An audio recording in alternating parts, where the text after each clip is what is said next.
Hoje em dia medem a pressão das crianças desde pequenininho. Mas para medir a pressão, não tem que ser num ambiente ideal. Não tem umas pessoas que dizem, ah, doutor, é só eu ver alguém de branco que minha pressão sobe. Então como é que se soluciona? Se tivesse outra roupa para medir a pressão do paciente, como é que se soluciona isso, Elias? Olha, a verdade é a seguinte, a gente sabe que mais ou menos 1/3 dos pacientes que vão ao consultório e que medem a pressão e a pressão está elevada, fora do consultório eles não têm essa pressão elevada. E frequentemente isso está relacionado com a presença do médico e a hipertensão, a chamada hipertensão do avental branco ou a hipertensão de consultório. Tanto é que em alguns lugares recomenda-se até que a enfermeira faça a medida da pressão para o paciente não se assustar com o médico. Isso é muito importante. Mas mais importante do que esse conceito é o conceito de como a gente deve taxar o paciente de hipertenso. Não é simplesmente com uma medida.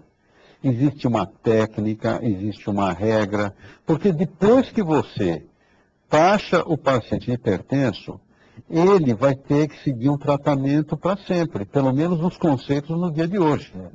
Então, a simples medida de pressão no paciente elevada, se você não adotar alguns critérios, como você vai medir essa pressão, em que posição, em que condição, se essa pressão não se mantiver numa segunda, terceira visita, mesmo na primeira visita, uma primeira, uma segunda, terceira medida, se não, ela não se mantiver elevada, o indivíduo talvez não seja um hipertenso. E essa história desculpa interromper, mas essa história de medir a pressão na farmácia, vou dar um pulinho na farmácia e medir a pressão, isso é legal, isso é bom, deve ser estimulado ou deve ser restrito? Eu acho que isso tem dois aspectos. Um deles, que é importante medir a pressão fora do consultório.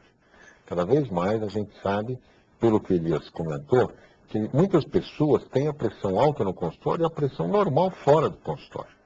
Então, cada vez mais está sendo importante medir a pressão fora do consultório. Então, medir a pressão na farmácia é útil por causa disso. Mas precisa ser uma farmácia que use um aparelho calibrado, que saiba medir a pressão corretamente. Não pode ser qualquer medida, não é? Então, acho que a gente deve estimular a medida na farmácia, mas, ao mesmo tempo, orientar os farmacêuticos a medirem corretamente a pressão. Ou seja, todo mundo deve medir a pressão quando vai no médico, todo médico deve aproveitar aquele momento e medir a pressão do seu paciente, pelo que eu estou entendendo o que vocês estão falando. Uma coisa que me preocupa é como prevenir o aumento de pressão. Você falou em sal num determinado momento. Elias falou em outras situações, obesidade, colesterol. Como a gente pode prevenir? O que o nosso telespectador deve saber para prevenir hipertensão? Olha, primeiro, ele tem que fazer medidas periódicas. Quando jovem, uma vez por ano, ou 2 vezes por ano, ou nas campanhas.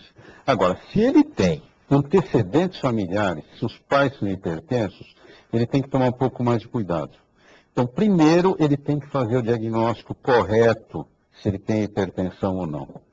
Se ele tiver, por exemplo, uma pressão normal, menos que 120/80, tudo bem, ele é um indivíduo que tem que tomar umas certas precauções, como fazer exercícios, comer menos sal, ter uma vida mais tranquila, não fumar, não abusar de bebidas, manter um peso adequado e fazer controles periódicos.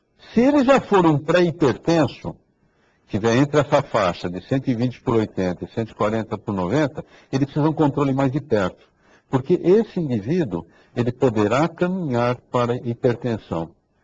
Se ele, por exemplo, for num consultório e tiver uma pressão elevada na frente do médico, nós precisamos considerar a possibilidade da hipertensão do avental branco. Mas se esse indivíduo, que tem todos os antecedentes, e tem vários fatores de risco, por exemplo, ele tem uma hipertensão do avental branco com a pressão mais baixa de 110, por exemplo, isso já é talvez um sinal de hipertensão mesmo, e não